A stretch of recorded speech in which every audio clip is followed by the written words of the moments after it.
Assalamualaikum warahmatullahi wabarakatuh. Ini penjelasan terakhir hari ini di maraton ya. Kita ketemu lagi teman-teman agen distributor untuk menjelaskan tentang produk gula rempah. Aslinya begini, kenapa Pak Puji kok bikin produk gula rempah? Satu, ada permintaan dari teman-teman untuk Pak, bisa nggak membuat produk yang lebih murah untuk masyarakat yang di bawah, tapi dengan kualitas yang sama. Ini sebenarnya pencarian bertahun-tahun, karena rata-rata produsen yang kita kerjasama yang ada, kayak bikin kujamik, lampu laga dan sebagainya, itu tidak bisa memberikan harga di bawah. Mereka itu memberikan harga di atas dia sendiri. Ini distributor, ini pabrik. Dia kalau buat untuk saya, untuk khusus saya, ini kan teman-teman ini teman ya, sebagian murid yang punya pabrik ini. Ini kalau produksi untuk saya itu dibuat yang the best, yang paling mahal sendiri standarnya. Jadi kalau misalnya jemur, tidak jemur di bawah, jemurnya mesti ditampah. Sebab kalau yang murah ini kalau jemur di bawah, nanti ada bebek jalan atau apa jalan, bisa jadi itu keinjak-injak dan sebagainya. Ini tidak. Kemudian dipilihkan bahan yang paling mahal, paling bagus. Maka ketemu ke saya itu harganya sudah nggak bisa di bawah. Harganya mesti di atas. Saya tanya kenapa harganya bisa mahal. Ini karena harganya, bahan yang dicari itu yang the best itu. Oke, hanya harga kita jadi harga termasuk mahal lah. Untuk minuman wedang itu paling mahal punya kita, salah satunya itu. Kenapa? Karena ya itu tadi barangnya. Kemudian harga itu oleh pabrik sudah dibuat estimasi kalau dalam sekian tahun itu ada kenaikan harga bahan baku. Ya, dalam sekian tahun, makanya bisa 5 tahun, 7 tahun itu bisa jadi nggak berubah harganya. Kenapa? Sudah dibuat estimasi itu, supaya tidak terjadi perubahan harga terlalu cepat. Nah, itu jadi perhitungan jangka panjang. Kemudian bahan baku yang ditentukan yang paling terbaik untuk khusus produk kita. Kalau biasanya dibawa untuk orang lain, harganya bisa jadi lebih tinggi dari kita, tapi dari segi kualitas itu saya tahu sendirilah bagaimana buatnya. Itu dari segi kualitas itu biasanya di bawah kita. Nah, kita yang terbaik. Nah, harganya juga harga yang sudah kita setting sedemikian rupa untuk bisa, kita masih untung, pabrik masih untung, tapi yang kita berikan kepada Anda the best. Nah, akhirnya terjadi permintaan itu, Pak, gimana caranya yang bawah juga butuh produk Pak Puji yang kualitasnya bagus tapi ini. Nah, itu bertahun-tahun. Nah, kebetulan ini masih saudara sebenarnya yang bikin ini. Dia pembuat gula semut. Gula semut, saya tanya harga gula semut 1 kilo berapa. Terus kalau saya campur dengan bahan ini bisa enggak? Kemudian di trial, dicoba, hasilnya bagus. Itu cuma dicampur dengan bahan gula. Jadi ada nilai kelembapan di situ, tapi masih lumayan bisa digunakan, dan kualitas bahannya bahan bakunya tidak kita kurangi, tetap kita standarkan. Nah, kemudian kalau di sini ada Yusugar, nah di sini ada Al-Imtiaz nih. Ini semua produk ini hasil akhirnya, semua hasilnya kita masukkan ke pondok tahfidz kita. Ini Al-Imtiaz. Jadi masukkan ke pondok tahfidz kita. Nah, ini. Nah, kalau ini ada kujaku, ini sama persis dengan kujamik, tapi versi murah. Tapi kualitasnya sama. Jadi cuma itu gula pasir, jadi energinya lebih di atas ini ya. Tapi ini sudah bagus. Itu istilahnya boleh dicoba lah. Hasilnya bagus. Terus ujaku ini sama ya. Jadi ini versi yang murah untuk kujamik. Kemudian ini ada kuliok. kulyuk itu dengkul dan boyok. Nah, ini untuk asam urat, kemudian boyok, itu pekerja-pekerja keras, ini pakai ini. Ini bisa dicampur. Kenapa saya bikin gula rempah? Karena ini bisa diseduh sendiri, bisa dicampur dengan kopi. Misalnya saya senang kopi. Bagaimana kopi itu menjadi untuk boyok? Ya saya ambil 1 sendok ini, kemudian saya campur kopi hitam. Nah, jadi ini fleksibel. Jadi ini fleksibel sekali. Kemudian ada 5 rasa. Ini seperti tonik 5 rasa. Persis isinya kayak tonik 5 rasa, cuma dicampur dengan rempah. Gula merah. Ini semua gula merah. Itu. Nah, ini 5 rasa. Ini sama persis ya. Kalau tonik 5 rasa ya ini sama persis. Nggak ada bedanya, cuma dalam bentuk gula rempah. Nah, kemudian ini 6 jos. 6 jos ini sama dengan Nampulaga, persis dengan Nampulaga. Cuma ini gulanya gula merah itu. Jadi kalau Anda dapat mau yang versi murah, yang untuk kelas menengah ke bawah, boleh jualan ini.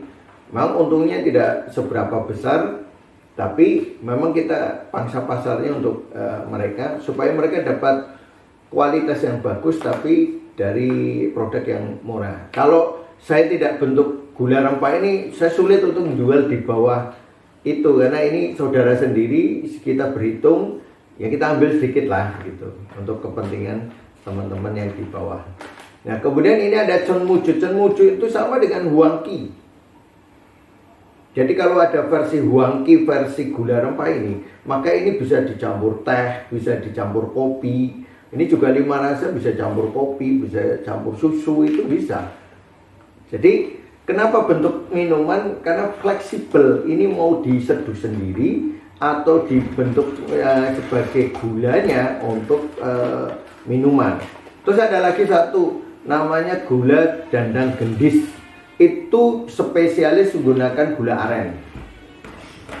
Jadi kalau ini gula merah, maka khusus dandang gendis gula aren. Dandang gendis isinya persis dengan herba dandang gendis, persis sama. Jadi kalau Anda ada diabetes, kemudian haus, lapar, kemudian pingin yang manis, gulanya gula dandang gendis. Itu. Makanya saya buat itu gula dandang gendis untuk orang-orang yang punya penyakit gula, yang haus, lapar, kemudian tipe-tipe panas lah, tapi pengen minuman yang mengandung gula, rasanya manis, tapi tidak naikkan gula, dandang gendis.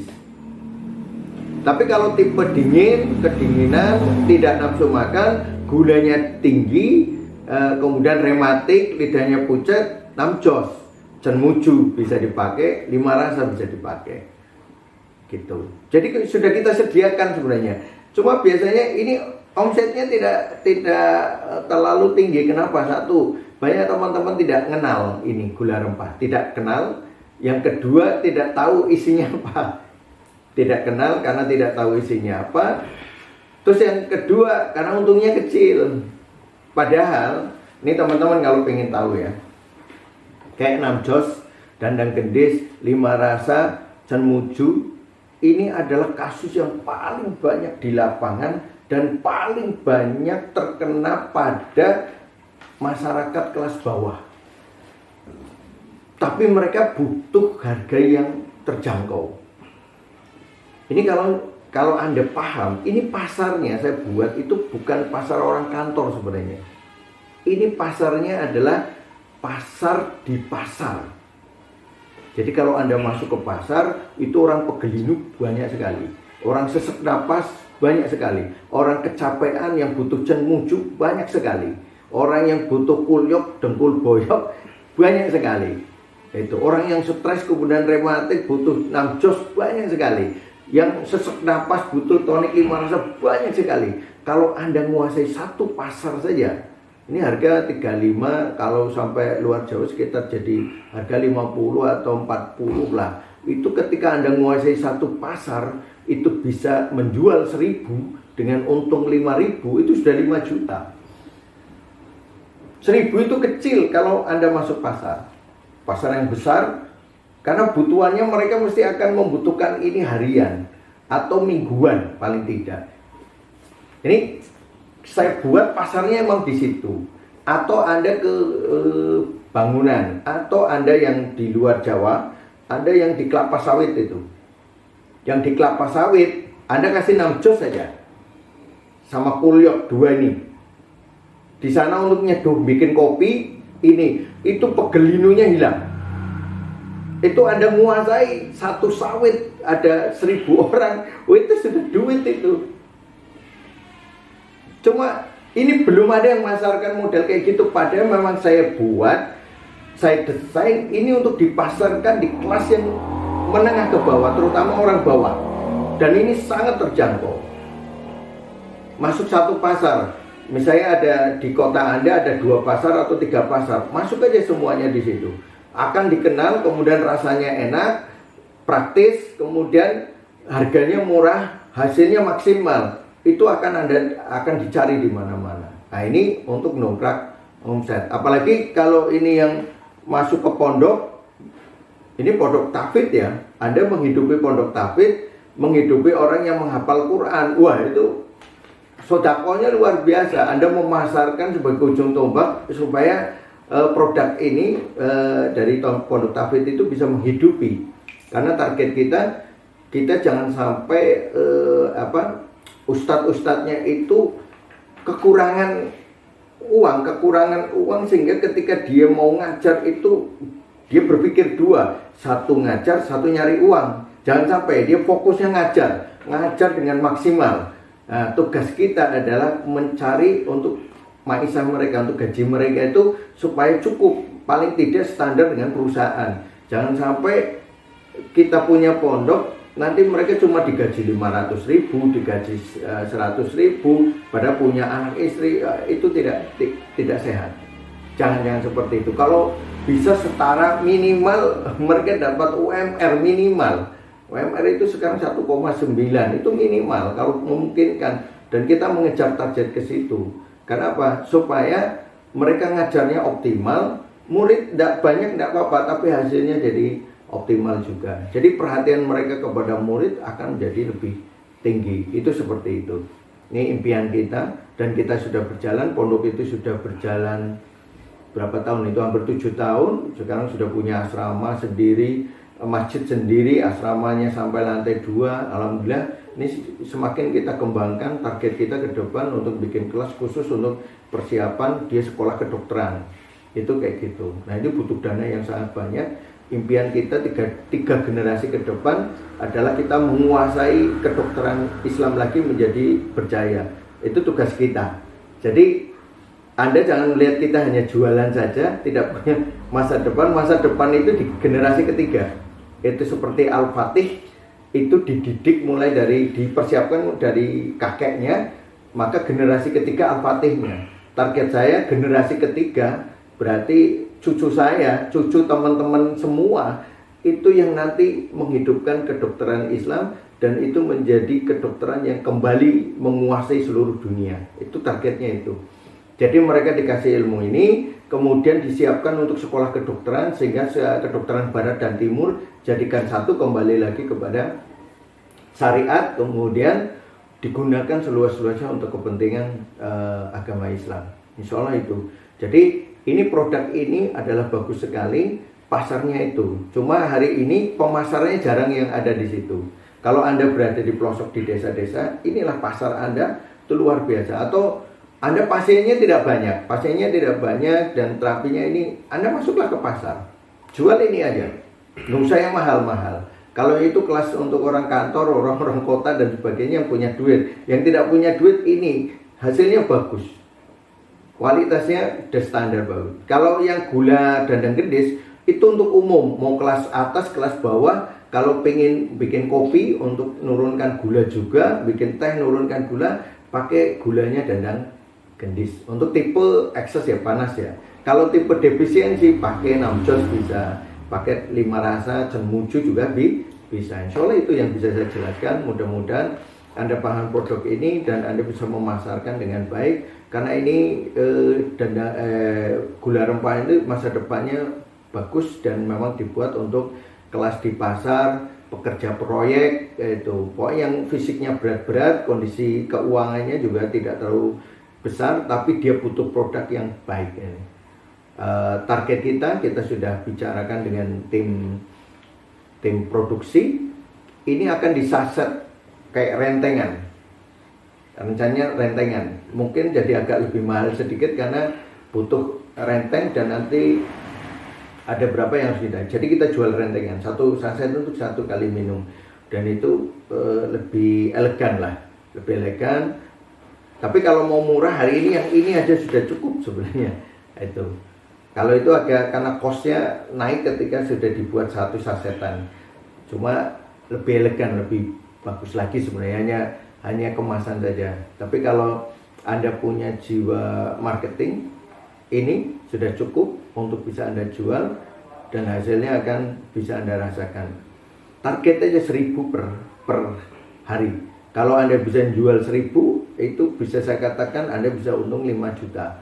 Tapi Anda bisa naik lagi jadi 2.000, 10 juta bisa dapat di tangan. Dan ketika orang itu sudah cocok, biasanya langganan. Kalau udah langganan, edukasinya menjadi ringan lagi, dan peningkatan ke depan itu lebih cepat lagi. Itu seperti itu. Ini aja masukan dari saya. Bagi teman-teman yang mungkin bukan terapis tapi senang di marketing, boleh menggunakan ini untuk Maisa untuk mendapatkan keuangan. Apalagi di era corona ini, kondisi keuangan masyarakat bahwa kondisinya lemah, ini bisa menjadi salah satu solusi yang baik untuk itu. Baik, saya rasa cukup. Mudah-mudahan nanti kita bertemu di lain waktu. Hari ini kita sudah sorting sekian banyak produk, bisa kita habiskan alhamdulillah dari pagi sampai sore ini, sampai jam 3 ini. Mudah-mudahan bermanfaat bagi Anda. Assalamualaikum warahmatullahi wabarakatuh.